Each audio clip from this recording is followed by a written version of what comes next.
Boa tarde, queridos irmãos. Tudo bem? Estamos aqui de novo, mais uma vez, essa semana, trazendo a nossa meditação do meio da semana, onde temos trabalhado bastante nessa epístola tão linda, tão atual, tão maravilhosa, que é a Epístola de São Tiago, dentro desse grande tema que temos falado sobre fortalezas mentais. E Tiago tem aquela preocupação preciosa, irmãos, preciosa de trazer para nós a importância dos relacionamentos humanos. Ele já trouxe verdades fantásticas aqui para nós. Ele falou sobre... Reparem só, tudo que Tiago está falando, parece que nós podemos enxergar a cruz do Calvário. O braço vertical da cruz, Tiago diz que aponta para Deus, que ele chama de o Pai das Luzes, onde vem todas as coisas maravilhosas que recebemos. E o braço horizontal da cruz aponta para o relacionamento humano, o nosso amor ao próximo. Não posso ter uma relação com Deus perfeita ou boa ou correta se eu não tenho uma relação correta com o meu semelhante, com o meu próximo. Relacionamento com as pessoas é fundamental. E hoje eu quero trazer um outro texto aqui de Tiago, iniciando agora o capítulo 2. Reparem como ele volta a tocar nesse assunto tão importante sobre não fazer acepção de pessoas, não julgar as pessoas pela sua condição social e assim por diante. Eu gostaria de ler esse texto com vocês. Começa aqui no capítulo 2, vai até o versículo 10, de 1 a 10. Ele fala assim: Meus irmãos, como crentes do nosso glorioso Senhor Jesus Cristo, não façam acepção de pessoas. Suponho que na reunião de vocês, entre um homem com anel de ouro, roupas luxuosas, e também entre um homem pobre, com roupas velhas, sujas, se vocês derem atenção especial ao homem que está vestido com roupas luxuosas e disserem, venha para esse lugar aqui na frente, é mais apropriado para o Senhor, mas disserem ao pobre, você aí fique de pé ou então sente-se no chão, junto ao estrado onde eu ponho meus pés, vocês não estarão fazendo discriminação de pessoas, tornando-se juízes de pessoas com pensamentos malignos? Ouçam, meus amados irmãos, olha só como ele enfatiza isso. Não escolher Deus os que são pobres aos olhos do mundo para serem ricos em fé e herdarem o reino que ele prometeu àqueles que o amam? Mas vocês têm desprezado o pobre. Não são os ricos que oprimem vocês? Não são eles que os arrastam para os tribunais? Não são eles que difamam um bom nome que sobre vocês que foi invocado? Se vocês de fato obedecerem à lei real, encontrada na Escritura Sagrada, que diz, amarás o teu próximo como a ti mesmo, não estarão agindo assim de forma correta. Mas se vocês fazem acepção de pessoas, vocês cometerão pecados e serão condenados na lei pela lei como transgressores. Pois quem obedece toda a lei, mas tropeça em apenas um ponto, torna-se culpado de quebrá-la inteiramente. Tiago novamente está enfatizando aqui, irmãos. Ele já trouxe tantas coisas boas, ele que falou sobre o pai da fé, ele que falou que a nossa fé ela vai crescer, se for uma fé prática, ela vai crescer mesmo no meio de provações, que nós devemos nos aproximar com Deus, nunca sem nenhuma dúvida no coração, que nós devemos ter muito cuidado com o pecado, com o poder do pecado, que nós devemos ser praticantes da palavra, que nós devemos ouvir mais do que falar, que nós devemos praticar a verdadeira religião. Nós falamos isso nesses vídeos curtos que estão disponíveis aí para os irmãos, mas agora ele está trazendo um assunto importantíssimo, irmãos. Ele está falando, não devemos fazer acepção de pessoas. Por quê? Porque Deus não faz acepção de pessoas. A cruz do nosso Senhor Jesus Cristo é uma cruz inclusiva. A oração que ele nos ensinou é a oração do Pai Nosso. O nosso Deus é o Deus da comunidade. E o interessante, irmãos, é que a igreja, desde o início, a gente está vendo aqui Tiago relatando uma dificuldade que acontecia já nas origens da igreja, né? Pessoas que davam mais importância para aquelas pessoas que eram ricas, que se vestiam de forma mais suntuosa, que tinham mais recursos em relação às pessoas que não tinham.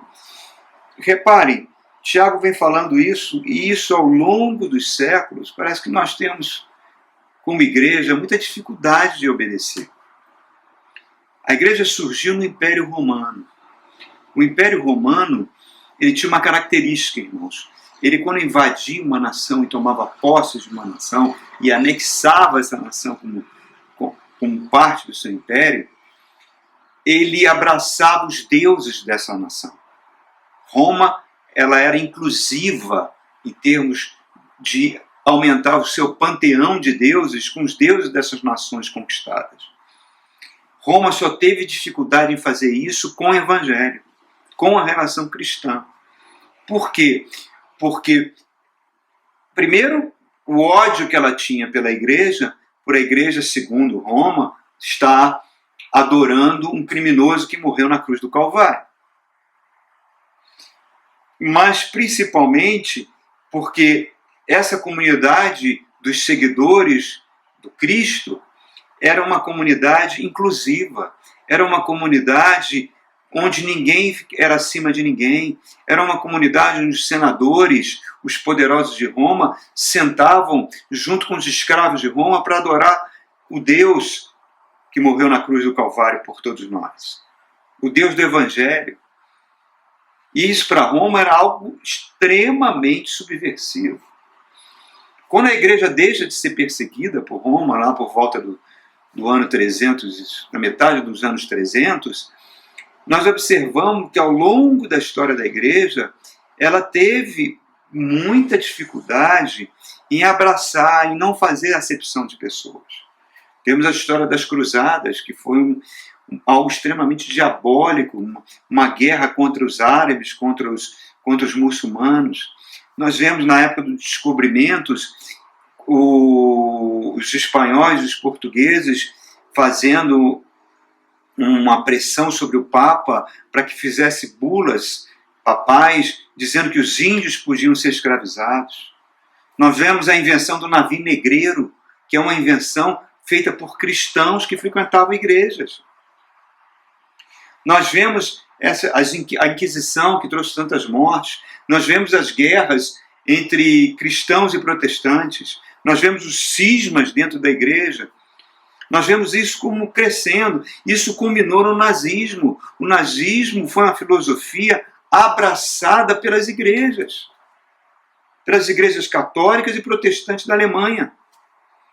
Então, dentro da história da igreja, nós vemos, infelizmente, irmãos, uma história que tem muito racismo, tem muito regionalismo, tem muitos cismas. E nós chegamos nos dias atuais vendo que isso continua dentro do seio, até dentro da igreja brasileira, dentro do meio evangélico. Nós vemos uma homofobia violenta, nós vemos uma violência contra as regiões de descendência africanas. E dentro desse cenário de acepção de pessoas, surge o corona. Surge o corona. No mês de janeiro, fevereiro, nós assistimos pela televisão, ele surgindo lá na China, matando as pessoas lá, mas estava muito longe. No mês de fevereiro, nós vemos ele entrando na Europa, matando muitas pessoas. No mês de março, nós vemos ele entrando por dentro dos Estados Unidos.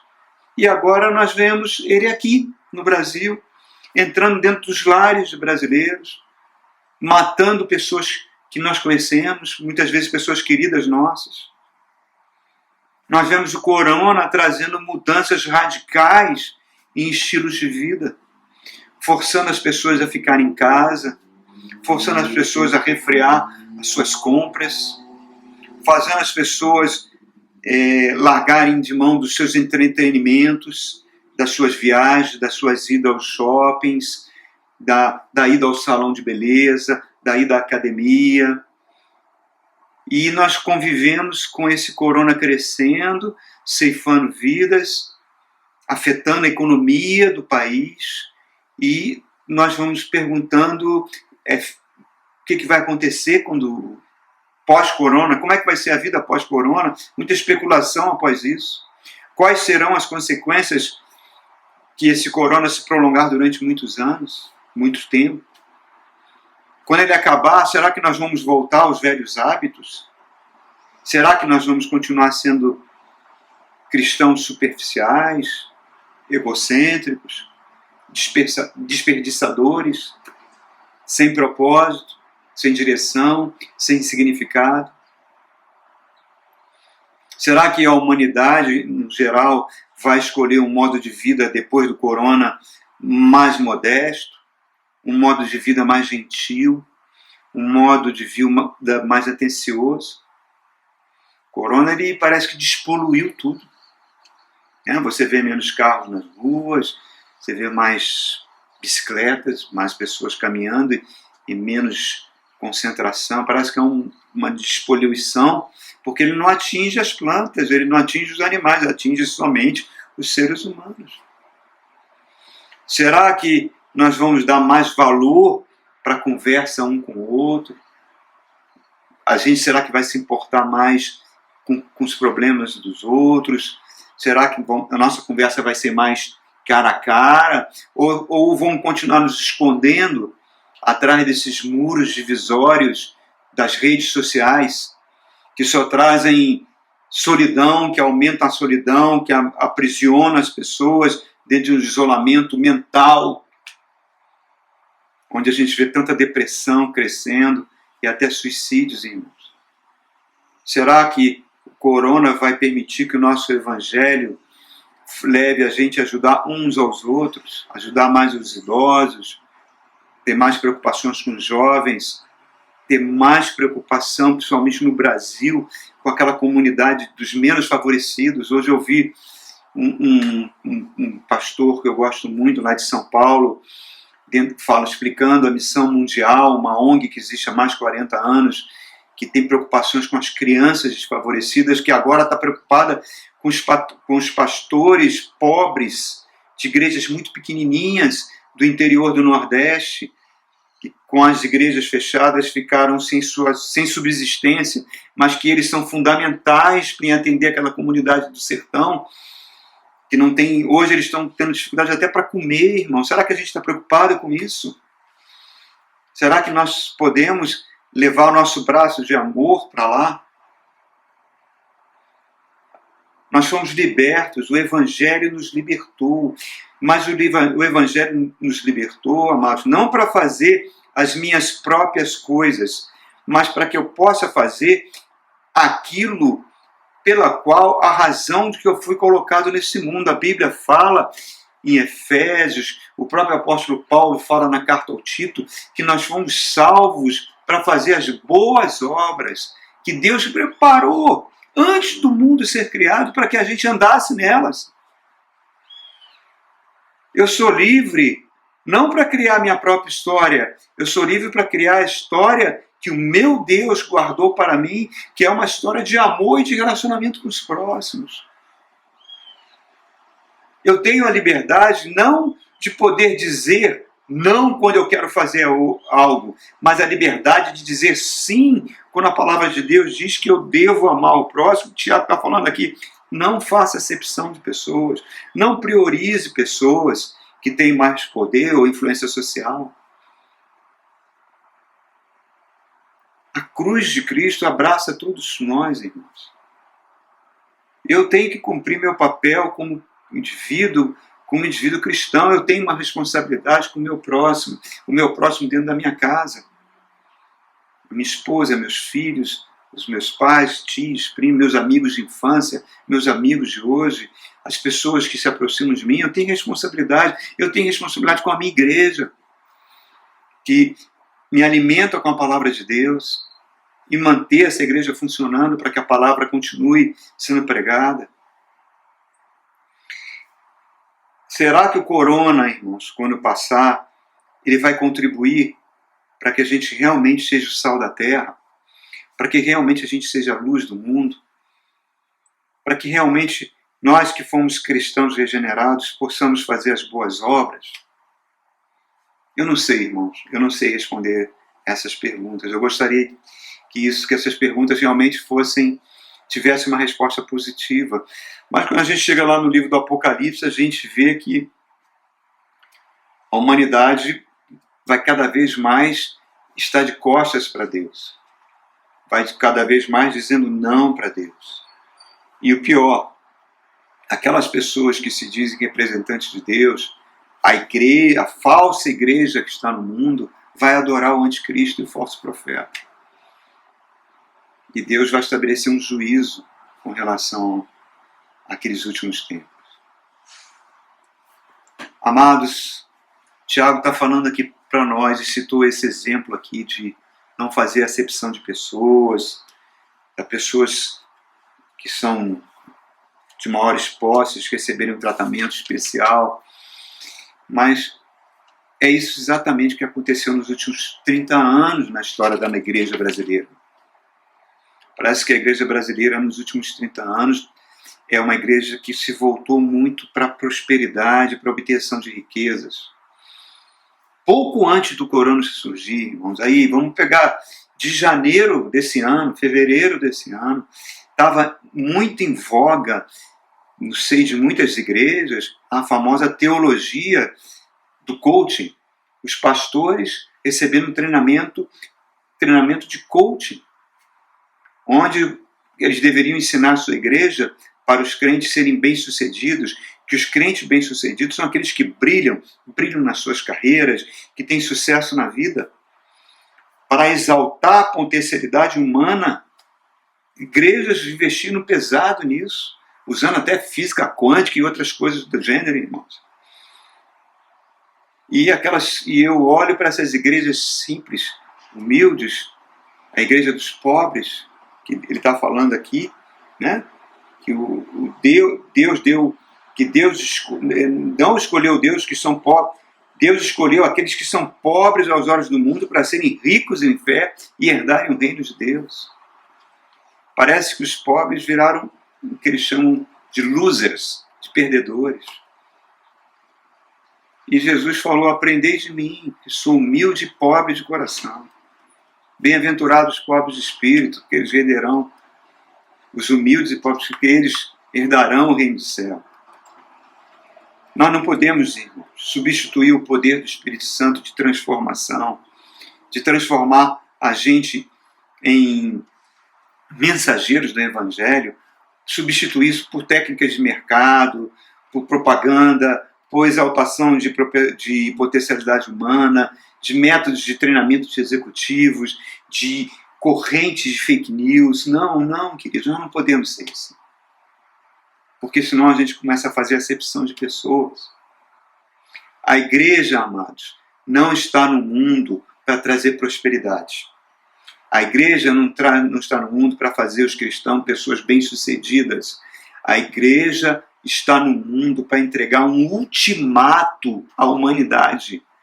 O que diz esse ultimato?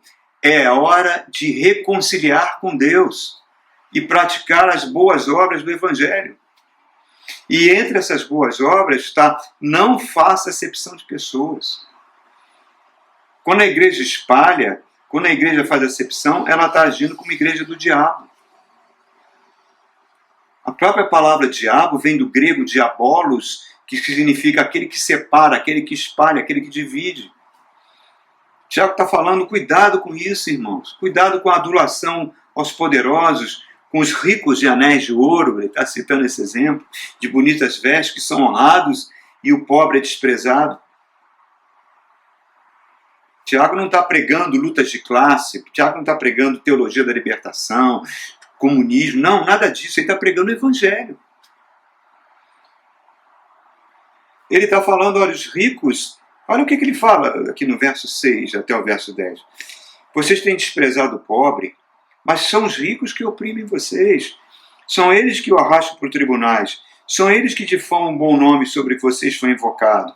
O que ele está querendo dizer aqui é que, e isso se aplica ao dia de hoje, quando nós estamos vendo a riqueza ser concentrada na mão de tão poucas pessoas, esses ricos, eles influenciam as leis. Eles colocam os deputados para investem na campanha de deputados, de políticos, para fazerem leis que os beneficiem. Se for necessário, eles derrubam o governo caso os seus lucros não cresçam. Essa é a história que nós temos visto no mundo e particularmente no Brasil, irmãos. Mas nós, como igreja, nós não podemos ter dois evangelhos. Um evangelho que diz para o pobre, olha, se você não se converter, vai para o inferno, e que diz para os poderosos e ricos, venha nos ensinar, ocupe os nossos púlpitos e nos ensine a vencer e a sermos próximos. Não podemos fazer isso, irmãos. Não podemos. Não podemos. Nós precisamos uns dos outros. Você precisa do médico que cuida do seu filho. Você precisa do padeiro que faz o pão que você come. Você precisa da pessoa que vem na sua casa fazer a faxina na sua casa. Você precisa do professor que dá aula para o seu filho. Nós precisamos um dos outros, irmãos. Nós devemos cuidar um dos outros. Quando Deus fez Adão perfeito à imagem dele. Deu um potencial tremendo para Adão, para conquistar todo o planeta. Mas o próprio Deus olha para Adão e fala, ele não é bom que ele continue sozinho. Tem que fazer uma companheira, uma pessoa que seja idônea com ele. E das costelas de Adão tira Eva. Nós precisamos um dos outros, nós precisamos cuidar um dos outros. Isso faz parte do Evangelho. Teve um filme, há uns 5 ou 6 anos atrás, eu não me lembro, chamado Náufrago, acho que era com Tom Hanks, que ele fica numa ilha deserta, na condição de náufrago, e ele fica muito tempo nessa ilha, e ele resolve construir um bonequinho chamado Will, e ele conversava com esse boneco, porque era uma forma de preservar a sanidade dele. Nós precisamos de relacionar com as pessoas para preservar a nossa sanidade mental, para destruir as fortalezas mentais que estão assolando o mundo, irmãos. E isso passa em aceitar as pessoas como elas são, as diferenças das pessoas, em abraçar, em incluir, como o Evangelho é. O Evangelho é inclusivo, irmãos. Quanto tempo o corona vai ficar com a gente, irmãos? Quanto tempo o corona vai estar transformando a nossa sociedade? Não sei. Quanto sofrimento ele ainda vai trazer? Não sei, irmãos. Mas que ele... Qual é a mensagem que Tiago está falando? Se Tiago vivesse hoje, irmãos, o que Tiago falaria para nós? Ele falaria as mesmas palavras que Jesus falou. Arrependei-vos, transformai-vos as vossas mentes e creis no Evangelho, porque o reino de Deus está vindo, está chegando. E Deus nos regenerou, irmãos, para que a gente ande em boas obras. Vamos ficar atentos. Vamos ficar atentos às pessoas que estão próximas de nós. Vamos ficar atentos às pessoas que estão precisando de nós. Vamos nos tornar instrumentos de amor de Deus. Instrumento de amor do Evangelho. Essa é a mensagem que é receber sempre e nunca separar. Amém? Deus abençoe a sua vida. Uma ótima semana.